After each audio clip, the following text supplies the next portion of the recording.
જા તમે દેખાય છે અરવલ્લીના ડુગરા અને ડુગરી અણા ડુગરા માથે તમે દેખાય છે લીલા લીલા ઝાડા થોડાક ફોરા હુગા ઝાડા અને અણા ડુગરામાં બીજું શું હોયતી તમે મો એક થોડીક વાતમાં કહો। વાત શરૂ કરતા પહેલાં હેતાય તમે જય જોહર ને જય આદિવાસી। વાત એમ હે કે અણા ડુગરે હે બસાવવાની જરૂર છે અને અણા ડુગરામાં આપણે હોવું મળે તે અણી દુનિયામાં માણસ સહિત અણી દુનિયામાં જત્રા બી જીવી તણાને જીવનહાર પહેલી વસ્તુ જે ઓક્સિજન પાણી અને અનાજ જે ત્રણ વસ્તુ વગર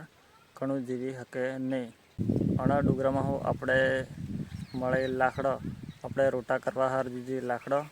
પછી એવો શિયાળાનો ટાઈમ છે અડધો ખેડો થઈ ગયો છે અને આપણે લગભગ હેતન આદિવાસીની કે રમાય પશુ હવે બાખરા છે પાડે છે ટાહે છે અને એમ જે પશુ છે તે અણન ખાવા હાર એવો સારો મટી ગયો છે ઉસેલ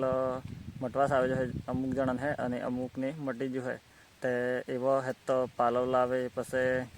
ખોખરાનો લાવે તવડાનો લાવે ડુગરે જઈને મૂળી સારા લાવે અને રોટા કરવા હાર લાકડો પારા લાવે ને પછી બીજું શું મળે કે જે આપણે ડુગરા છે જ્યાં એમ દેખાય ફરા અને તમારા આજુબાજુ કે તમારા પોતાના ગામમાં જે બી ડુગરા છે તે મેહ અસલ આવે અને મેહ આવે તે આપણે પોણી થાય સમાહમ ખેતી થાય અને એવું પોણી કે તે શિયાળામાં ખેતી થાય ત્યારે અનાજ પાકે પછી અને જે ડુગરા છે તે આપણે સૂકી એવા મળે જે ગામમાં જો એકદમ તમે સાફ દેખાય અને જેના તમે થોડેક સિટી છે જેમ કે મારું નામ છે અવિનાશ વસોડા ગોમ જોજરી તે જોજરી હું ઘણી બાજુ પીલડે જ એમનું ખેરવાડે જ બેનું વાતાવરણ અલગ હે અને ગોમનું વાતાવરણ અલગ હે આપણે ગોમમાં હતું સાફ સૂકું હવા મળે હવા પોણી અનાજ હતું સાફ મળે એ હતું મળે આપણે અણા ડુગરામાં હો અને પછી તણે જો હતું આપણે બસાવણાની જરૂરત છે અણા ડુગરાન જળ જંગલ જમીન આપણે પ્રકૃતિ વગર જીવી શકો નહીં પણ એવા જો 2026 ચાલે તણા પહેલું 2000 પછી હતું મહિનો હતો ચોથો અને ચોથા મહિનાના જે તમે જે અરવલ્લીની ગિરિમાળો દેખાય છે એ બાજુ રાજસ્થાનની ગુજરાતની સોમનાથ બાજુ પીવડા બાજુ પછી એમનું સીધુડા બાજુ કુંડોલ જાજરી પછી જત્રા ડુગરા છે તણમાં આપણે આગ લાગી હતી ત્યારે આગ ઓલવણા હાર અમે કોશિશ કરી મેં હાથે થોડાક સુરાજા એક સોરી બી આજે હતી ને અમે અમારા ગામમાં જે દરો છે તે અમે ઓલવણા કીધો પછી વધારે આગ લાગી હતી તણે અમે મેં એમ કીધું કે મારા વોટ્સઅપમાં જત્રા ગ્રુપ છે તણામાં એવા આગવાળા વિડીયો ફોટો દરજા કે ભાઈ આપણે જળ જંગલ જમીન એવો જો બળેરા જો હોય તે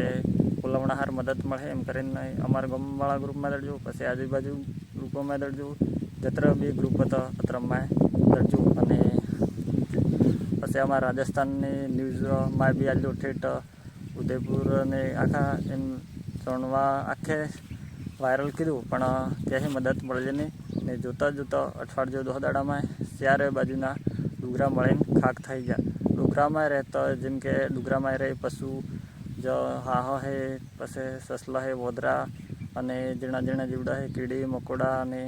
ફૂદી કંઈક જાતના લાખો કરોડો જીવ રહે તે તો બળીને ખાક થઈ ગયો ત્યારે આપણે આદિવાસી કેવા જળ જંગલ જમીનના માલિક પણ આપણે પહેલી ફરજ આવે કે જો જંગલ બસાવણું તરે કે નહીં ઓખી ઉગડજી નહીં અને જોતાં જે ડુગરો તરે બળી જતો મોટા ઝાડા રહેજો અને જે નાનો નવા ઉગેલો પછી તે હતો બળી જ અને